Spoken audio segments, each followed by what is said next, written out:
Dans son ambition de travailler à professionnaliser davantage le métier de forestier et de former une nouvelle génération de forestiers capables de créer leur propre richesse et emploi, le directeur de l'école de foresterie tropicale de l'Université nationale d'agriculture du Bénin, le professeur Adandé Bellarmin Fandoran, a introduit dans les curricula de formation un certain nombre de formations pratiques, au nombre desquelles la formation en façonnage du bois et en ébénisterie d'art.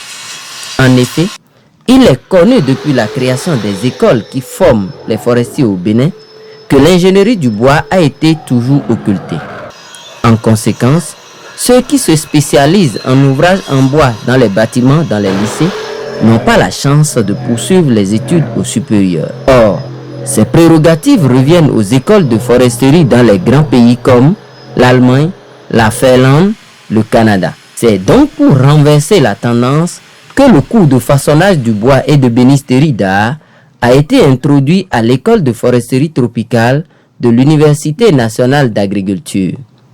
C'est le centre d'application de la dite école qui a servi de cadre pour cette formation au profit des étudiants de la deuxième année de licence.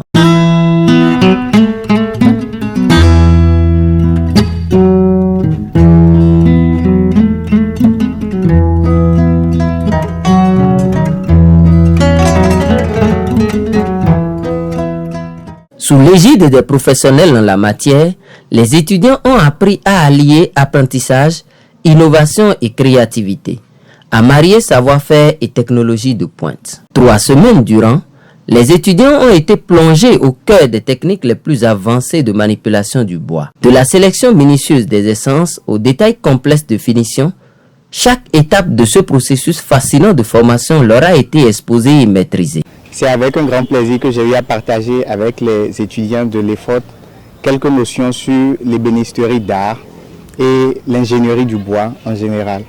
Pendant les 3 semaines où nous avons travaillé ensemble, nous avons principalement discuté sur le dimensionnement des ouvrages en bois. Nous avons également travaillé sur la réalisation d'ouvrages d'art en bois. Et enfin, nous avons également touché au design et à la conception d'ouvrages d'art en bois. Donc pour commencer déjà, je vais parler du dimensionnement qui a été le tout premier cours que nous avons partagé ensemble. Nous avons touché comment à la fois respecter les normes d'esthétique et mettre ça en adéquation avec les dimensions qu'il faut pour avoir une bonne résistance. Donc pendant ce cours, nous avons veillé à transmettre aux étudiants les notions basiques de résistance du bois. Donc après ce cours, actuellement, ils doivent être en capacité de dimensionner des ouvrages qui pourront résister aux intempéries et également aux contraintes d'utilisation. Donc à la fin de ce cours, nous avons fait un exercice pratique qui consistait à trouver les dimensions d'une étagère qui allait supporter une charge donnée. Nous sommes allés plus loin en réalisant cette étagère que les étudiants ont entièrement fait par eux-mêmes. Bon, après cela, nous avons touché au cours de design et conception d'ouvrages d'art en bois. Il est plus question de créer des ouvrages qui répondent à des besoins donnés, d'esthétique et également à des contraintes d'utilisation données. Ici, nous avons plus mis l'accent sur la créativité. Donc, les étudiants ont eu la chance de visiter le catalogue et de choisir chacun un ouvrage qu'ils ont designé eux-mêmes, dessiné eux-mêmes et réalisé par eux-mêmes. Donc, ce cours a été beaucoup plus pratique que théorique. Donc, sur les 6 jours, nous avons travaillé. Chaque étudiant a pu réaliser de supports de PC jusqu'à des trophées en bois. Donc, il était plus question ici des notions de finition, des notions d'esthétique, des chantournages et des courbes qui vont avec le bois. Grâce aux activités pratiques que nous avons eu à faire, les étudiants sont à présent capables de dupliquer des ouvrages d'art en bois qu'ils peuvent voir. Ils sont actuellement capables de regarder des meubles, d'observer des ouvrages, de dire ce qu'il manque et de compléter ça par eux-mêmes. C'était ça l'objectif du cours de design et conception d'ouvrages en bois. Nous avons ensuite touché à la réalisation d'ouvrages d'art. Donc là, ça a été beaucoup plus la beauté, notamment les sculptures, les ouvrages qui sont expressifs, qui transmettent un message donné, que ce soit d'un point de vue local ou contemporain. Donc nous avons principalement eu à conduire les réflexions sur l'utilisation des essences de bois qui vont avec les objectifs d'art qu'ils ont et également les modèles contemporains qui existent déjà. Donc à cet effet, comme tâche pratique, ils ont eu à travailler ensemble sur un tableau absolument chantourné. Donc ils ont fait un tableau chantourné abstrait. Ils ont eu à concevoir des feuilles à base du bois. Ils ont eu également à faire des mini-statues en bois. Donc ça leur a permis de toucher du doigt comment façonner le bois pour avoir quelque chose de beau. Ça c'est plus sur la beauté et également sur l'expression. Ils auront beaucoup à utiliser ces compétences quand ils devront travailler dans des cadres donnés, quand ils devront travailler sur des thèmes donnés, quand ils devront même créer quelque chose qui répond à des normes données, qui doivent exprimer des sentiments ou des mots. Donc c'était vraiment un grand plaisir de travailler avec eux sur ces 3 semaines. Ils ont été très collaboratifs et je pense que les résultats espérés ont été atteints. À travers cette formation pratique, les étudiants ont acquis bien plus que des compétences techniques.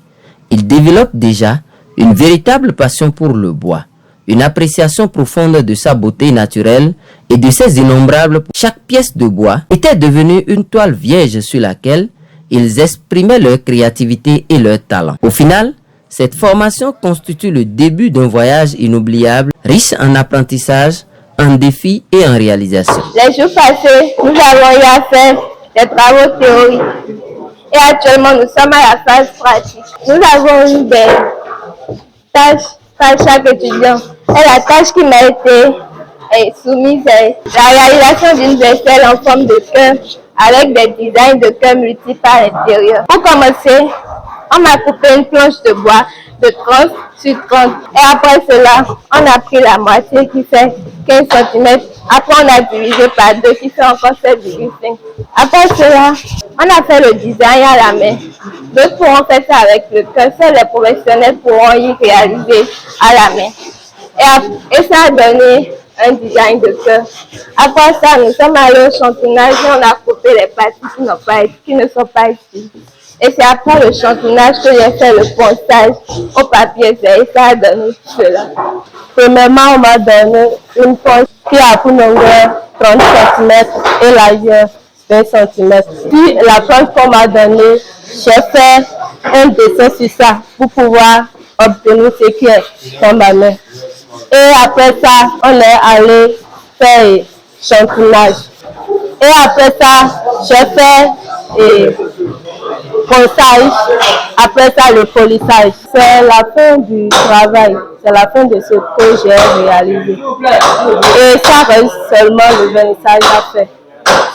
Je suis vraiment fière du travail qui a été fait. J'ai vraiment aimé le travail. Ici, c'est un support de PC. Et non seulement un support de PC, mais ça peut aussi toutefois porter la souris. Il y a aussi un pose BIC ici et encore une pose, excusez-moi, de téléphone. Le support que vous avez devant moi, c'est une pièce de longueur 50 cm et de largeur 35,3 cm. Et bien, voilà le support que j'ai obtenu enfin. Ici, il s'agit d'un support PC. Et tel que je l'avais présenté, non seulement ça va porter un PC, mais ça peut aussi porter, tel que vous le voyez, ces 2 espaces, c'est pour porter de BIC. Et ici, c'est le support de téléphone portable Android, bien sûr. Et on peut disposer ça comme ceci. Et cette surface, c'est pour la souris. Ici, tel que j'ai dit, c'est pour les BIC. Ici, c'est le téléphone. Et ici, je peux déposer mon ordinateur portable. Et voilà, c'est comme ceci que les objets seront disposés sur cette plaque. J'ai choisi faire un objet d'art, un objet qui symbolise l'amour. On m'a donné une pièce de longueur totale 35 cm et de largeur 20,3 cm. Pour que le dessin soit plus joli à voir, j'ai divisé la planche en 2 pour que vous voyez avec moi qu'il y a un homme et une femme, pour que chacun puisse rester de son côté. Donc, c'est le dessin de ce que j'ai à faire. Après ça, il me reste le chantournage, c'est-à-dire enlever toutes les autres parties pour qu'il puisse rester le dessin uniquement. Et après, j'aurai à constituer un support sur lequel je vais déposer mon objet d'art. Voilà la finalité de mon œuvre, le trophée qui symbolise l'amour. Je suis vraiment très fière de moi-même d'avoir pu réaliser ça. Vous pouvez passer vos commandes, je suis prête à vous aider. Nous espérons que chaque étudiant a pu trouver dans ces ateliers non seulement les compétences nécessaires pour réussir, mais aussi la passion qui fera de lui un véritable artiste de bois. Durant ces 3 semaines, nous avons appris à faire le dimensionnement du bois, ce qui nous permet de faire une gestion rationnelle du bois lors de la conception des œuvres avec du bois. Nous avons aussi appris le design, ce qui nous permet de donner une forme unique à nos œuvres. Ce cours m'a permis de révéler le talent dessinateur qui est caché en moi. Lors de ce cours, moi je ne savais pas que le bois pouvait faire tant de choses, mais j'ai découvert des choses qui sont vraiment merveilleuses. Avec ce cours que moi j'ai suivi, je peux conceptionner des meubles, des œuvres d'art, des trophées et plein de choses. Je peux faire beaucoup de choses avec le bois. Déjà, j'ai déjà commencé par prendre des commandes. J'ai déjà au moins des commandes de trophées et de tables de maison. À partir de ce qu'on m'a appris, je peux réaliser les trophées, les vaisselles, les étagères, les tableaux. À partir de cet instant, je sais me servir de la scie à main et de la scie sauteuse. Et je peux vous aider à réaliser des trophées, des vaisselles en bois. J'ai acquis plusieurs compétences, notamment comment chantonner le bois, les méthodes de dimensionnement, les contraintes à prendre en compte pour pouvoir usiner le bois. Je peux fabriquer des vaisselles en bois, des étagères en bois. Je peux réaliser des postes téléviseurs. Je peux réaliser des assiettes en bois. Je peux réaliser des postes PC, des postes et téléphones. Et je peux aussi réaliser des trophées en différentes formes. À l'issue de cette formation, les étudiants se disent très heureux d'avoir eu cette opportunité, satisfaits d'avoir acquis de nouvelles compétences, tout en félicitant et en encourageant l'administration dans son ambition d'amélioration continue de la qualité de la formation. Nous remercions le directeur Fandoran de la main qui nous a incrusté cette matière dans notre programme. Nous ne nous attendons pas à ça lors de notre inscription dans l'université.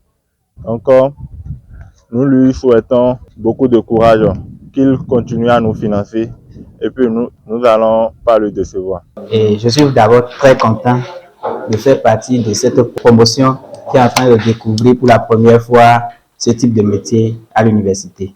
C'est vraiment une très grande fierté pour moi. Je dois d'abord commencer par remercier notre directeur, M. Fandoran, qui a tout fait, qui s'est plié en quatre pour réaliser l'impossible. Parce que sincèrement, moi je ne savais pas qu'on pouvait faire certaines choses comme ça à l'université. Et à toute l'équipe administrative, merci. Laissez-moi vous dire que je suis ivre de joie d'avoir fait partie de cette promotion qui a bénéficié de cette formation. Et pour cela, je remercie sincèrement toute l'administration de l'école de foresterie tropicale, en particulier notre très cher directeur, professeur Fandoran, pour ces différentes initiatives. Nous lui promettons de ne jamais le décevoir. Ça m'a vraiment fait plaisir de suivre ce cours. Je remercie le directeur Bellamy Fandoran pour avoir initié ce cours dans le curriculum. L'école de foresterie tropicale de l'Université nationale d'agriculture vise à terme à jouer pleinement le rôle qui est le sien en offrant des débouchés de spécialisation à l'université aux détenteurs de DTI en ouvrage en bois dans les bâtiments. Cette formation des cadres forestiers, capables de valoriser le bois et de soutenir les industries locales du bois, sera sans nul doute un déclic important pour une gestion durable des ressources forestières du Bénin.